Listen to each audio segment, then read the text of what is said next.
It's a BumbleKast Mini, sponsored by Hearts 13. Remember the Chaos Emerald of Life from Adventures of Sonic? Well, apparently a portal between the parallel realities of Adventures of and the modern games / IDW somehow open, pulling it into the modern world. In one of the time travel episodes, the Super Special Sonic Search and Smash Squad speculated that the Emerald could transform robotic beings into real living creatures. Do you think that's the case? And if we're going off that, what would happen if several of the modern badniks, Orbot, Cubot, Omega, Metal Sonic, Bell the Tinker, and Sage came into contact with it, and what life forms would they transform into? I'm going to take your word for it because I don't remember that from Adventures of. I didn't watch it as much, and I know I didn't see any of the Chaos Emerald episodes. So, which is kind of sad because those were the best episodes of the show from, well, when I was a kid, at least they were my favorite. I don't know if they hold up, but I mean, it's Adventures of. It probably doesn't hold up, but you know. So, magical MacGuffin that turns robots into I'm a real boy. Okay. Mm-hmm. Orbot and Cubot, I don't know, some kind of pill bug maybe, beetle of some sort. I mean, even Cubot curl up. Yeah, he can be a square beetle. I don't know. All right. Don't dash his dreams, man. He can be what he wants. I'm not going to stop him. Belle, well, she's already modeled after like a Nordic troll, so she would just kind of become that. Yeah. I know Evan kind of lose the obvious joints in the yarn and just be a real, little troll girl. I know Evan kind of drew her as like a mouse before, so she just didn't like having real guts. Ew, full of real guts. Yucky. Sage, just normal little girl, maybe a bit pale, but she's already fairly human. That's not a big transition. Nah. Omega, I don't know, something large, imposing with claws, maybe a bear. Omega's hard to pin down. Like, what would he? Yeah, because I don't know what he would look like. I mean, he's just a very angry trash can. So anything that's got that boxy shape to it, sure, why not? Metal Sonic is the most interesting though, because he would be turned into a hedgehog, but not Sonic. Because he clearly isn't styled after Sonic. His shoes aren't the same. His body shape isn't the same. His spines aren't the same. He would be a different person. And that would drive him up the wall. Because his entire quest to become the one true Sonic has now been irrevocably turned on its head. Because he's clearly not Sonic. Sonic is a biological creature who is clearly Sonic. He cannot adapt or change anymore. He is now meaty Sonic. I suppose. So it would be a devastating existential crisis for him, I'd imagine. He would like have legit real body dysmorphia, I think, which is a weird thing to possibly be exploring in a Sonic book, but I mean, it could be interesting. Here's the real question. Would he get a mouth or would he maintain no mouth? That is the real question. Yeah. Gonna have to drink his soup through his nose. Oh no. Oh, maybe he just wears a mask. Continuing from where we left off regarding what if the cricket from Puss in Boots is Prince Elias's conscience. Almost out of air when King Maximilian Acorn sealed him in a holeless jar, Prince Elias Acorn frees him from the jar and revives the cricket. As a token of gratitude, Cricket decides to give him moral advice for when he needs it. What wisdom does the cricket impart onto Elias, and how much of his wisdom does the prince put to good use? Does the cricket secretly try to get even with King Max? I don't think it's get even when it's actual justice. Oh, your dad tried to kill me. You need to do something about him, Elias. I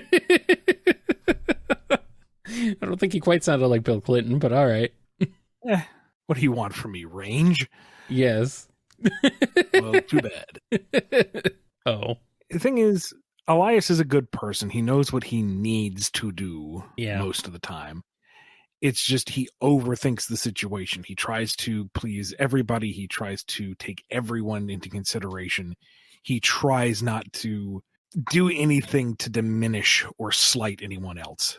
And he has a very complicated relationship with his father. So, if anything, Jiminy being there is going to kind of push him in the direction of not everything has a good solution. Not everything's going to be neat and tidy.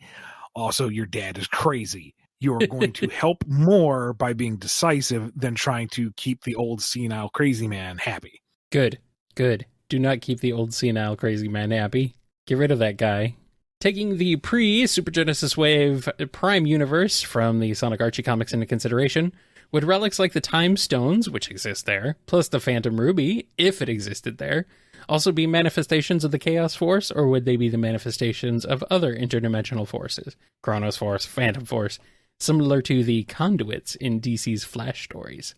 I left the Soul Emeralds and Anarchy Barrel out of this equation because they're from other realities, so those universes would probably have their own versions of the Chaos Force. It's been so long since I've had to deal with that continuity. I don't remember how pervasive the Chaos Force was supposed to be. Like if it was supposed to be the base elemental energy from which all things sprung, or if it was just a common element. So with that nebulously hanging out there, I would kind of hope that the Time Stones and Phantom Ruby and other MacGuffins weren't necessarily tied to it, just to give them their own independence, their own mystery. Not everything has to be explained or equated down to the finest detail. It's they're magic stones. They do magic stuff. And it's weird and mysterious. Ooh, scary. Manic the Hedgehog, portrayed by Weird Al Yankovic. What would his new characterization be like in the Sonic Underground reboot, and how would Weird Al's take on the character, both normal voice and singing voice, be? I'd say let Al play it straight. Yep. I mean, Manic was already kind of sarcastic and easygoing, and Al is a surprisingly competent actor and vocalist. Like, I feel like a lot of folks overlook it because it is the funny song, haha, but he has an incredible degree of craftsmanship in his work. Mm-hmm. So just let Al be Al if he's going to be voicing Manic. And, be a singing voice. So, I think it would be more interesting to let him just do the character as like a character, as a voice actor, rather than, hey, it's Weird Al, let him be Weird Al for the character. Do the wacky thing, Al. I mean, yeah, I agree. I think he could really embody the spirit of the character more than anyone, really, and be also a fantastic singing voice. Question is, would we have to change his instrument to the accordion? I mean, that's maybe shoehorning it in a bit too much. Al onto Manic. Maybe it could be like a fun little gag, a one-off gag in an episode, but depends on how many episodes we're getting in season 2. Yeah. Season 1, it's a reboot. Two familiar parallel realities of the Archie Sonic universe, pre-Super Genesis Wave and post-Super Genesis Wave timelines, the former between the Genesis story arc and Worlds Collide crossover, the latter after Shattered World Crisis, merge together. Certain locations are combined with each other, yet the counterparts of the people are still separate. Both Mobotropolis and New Mobotropolis are squashed together, with both castles of Acorn occupying the same space. Council of Acorn, led by King Ixis Nagas, encounters King Nigel Acorn with no council. Assuming they figured out what's going on, how do they figure out who rules the merged Mobotropolis, or if both parties run it, and do they get along with each other, or does a civil war break out? House of Cards 2. Nagas is going to go nuts first thing. He's not going to be gracious or graceful or smart about it. He's going to try to, seize power. And Nigel's just so gosh darn charismatic that nobody sides with Nagas, and he gets ousted. And there you go. You have a King Acorn on the throne. Good. He had no bargain with Nagas, so Nagas' claim is invalidated. And the council's like, hey, an actual king who, ticks all the boxes of good fantasy king. Sure, we'll back him up. And Nigel's like, oh, the voice of the people, smashing idea. And they get along great. Outstanding. Wow. Really just fixed all the problems. Yeah, really, Nigel Acorn is the answer to everything. He truly is. Truly is. All the Knuckleses and their versions of Angel Island and or the Master Emerald from alternate realities are pulled into a strange new pocket universe. These counterparts are from the realities of the games /IDW, the OVA, Archie Sonic, both timelines, Sonic the Comic, Sonic Underground, Sonic X, Sonic Boom, and the Paramount Sonic movies. How do these variants of Knucks react to meeting each other and learning about the histories of their other selves? Most importantly, how do they handle the task of guardianship over the Master Emerald and the newly formed Angel Archipelago in this strange pocket reality? Also, how does Relic the Pica, she's also here, react to all the other variants of Knucks/Angel Island and their histories? She's probably the only reason why they talk to each other. She's the mitigating force. She's taking down notes on each one of their biographies and personal quirks and duties and whatnot and keeping it organized, because the rest of the Knuckles is either A, can't keep up with it, or B, don't care. Yeah. Boom Knuckles, the Knuckles is just kind of there. The Knuckles is that are duty bound, your Sonic X, your main line and whatnot. They'll probably go, great, more real estate to watch. Better get to it. And, maybe they break up their patrols. The other ones who have no, aspirations to do, so are like, have fun with that and go about their merry way. I mean, OVA Knuckles is a treasure hunter. Maybe he explores this archipelago for treasures, but he's not going to be guarding anything. Boofy Knuckles might just leave his version of the Master up there. Finally, somewhere to put this thing. Bink! And he's gone.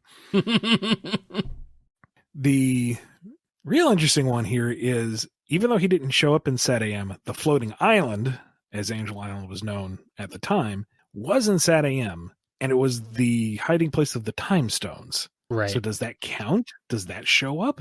I don't know. Does he... And Knuckles was intended to at least be in season 3, right? I would think so. I'm not sure. Maybe it's backwards. The Time Stones are on the floating island, but Knuckles is on Little Planet guarding the Master Emerald. They screwed it up. They got it backwards. Oh, there you go. That's where all the Angel Islands now fit on. They're all on part of Little Planet Sat AM Knuckles Land. That's weird, but I take it. Funny, but you got Boom Knuckles going over Archie Knuckles' entire lineage and such, going, Now all of a sudden I'm not so sad to be alone.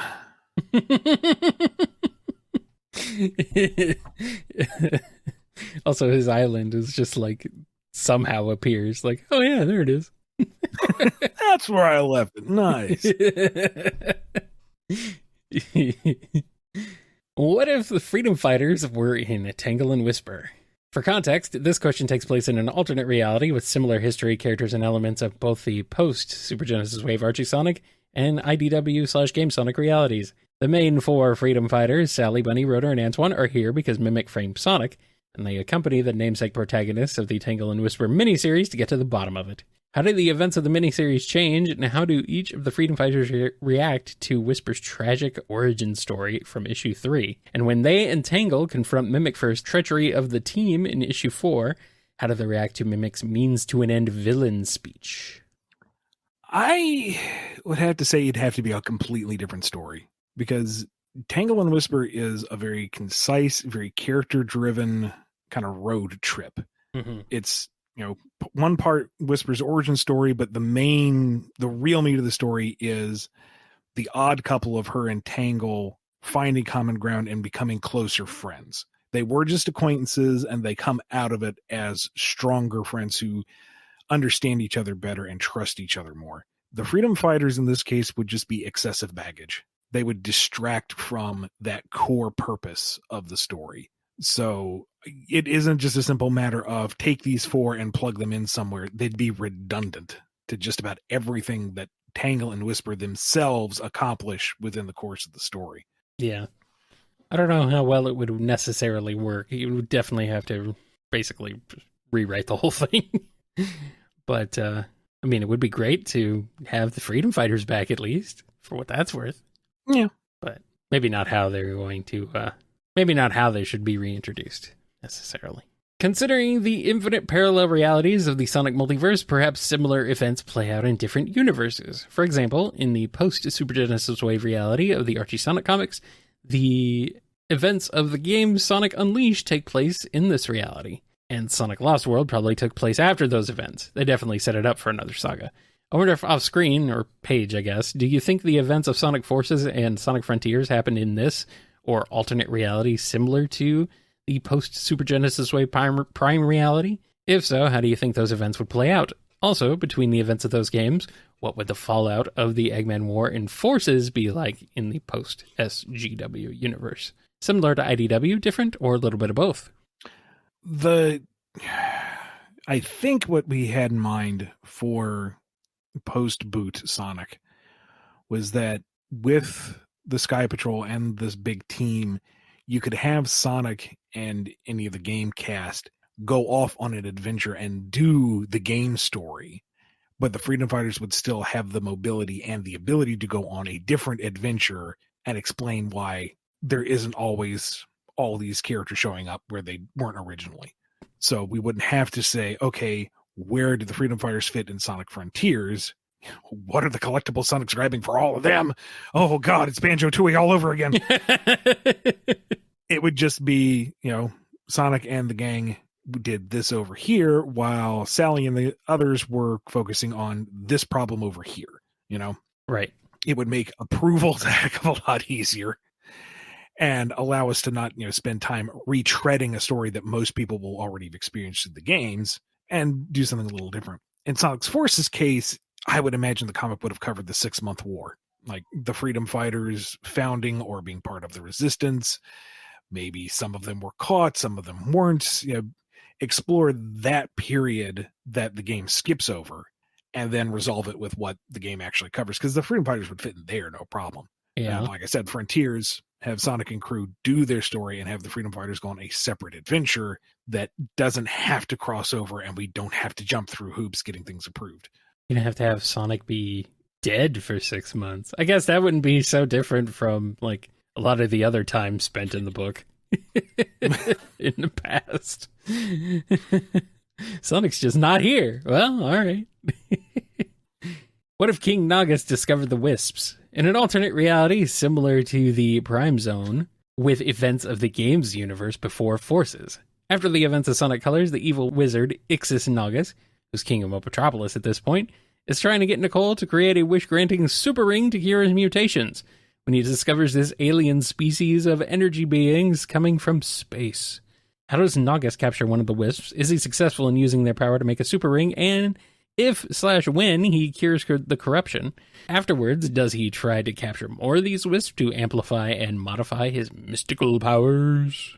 I'm gonna have to steer away from the specifics of this question, because the giant ring and Nagas' corruption and all that was very much set in its own track for resolving Nagas permanently and a number of other things. It's such a very precise story beat that the Wisp really wouldn't factor in to the greatest potential. So let's just say back early on, King Nagas is first on the throne and it's just, oh no, bad wizard is around. That's simple enough. That gives him reason to seek power, that opens up more options for him, and he's not pigeonholed into everything has to stop the mutations. Now, the Wisps themselves, they grant power, and he's all about power. And gaining that power would allow him all sorts of fun new magical things, like casting cyan laser or casting a hail of pink spikes. He could do all sorts of wonderfully delightful, evil, geometric energy magic. The caveat being, Wisps only grant their power willingly. I mean, Eggman had whole extractors to suck the juice out of him, but that's because he's evil. So is Nagas. Yeah, you know what? Nagas eats him. Yeah. He just picks him up like calamari and that big fangy face, and now he's got Wisp power. Gross, but yeah. And he uses it up, and he's like, oh no, now I need more Wisps. And so he becomes like this horrible purple caped Pac-Man trying to grab all the Wisps and get all the power. It's I eat kids, but except I eat Wisps. Delicious. Tastes like candy, maybe. I don't know, I'd assume. Although I'm just imagining a blocky a block-shaped Nagas. Thanks to the artists in the in the chat for rendering that one too. That blue cube went straight to my hips. Oh God, that voice. No.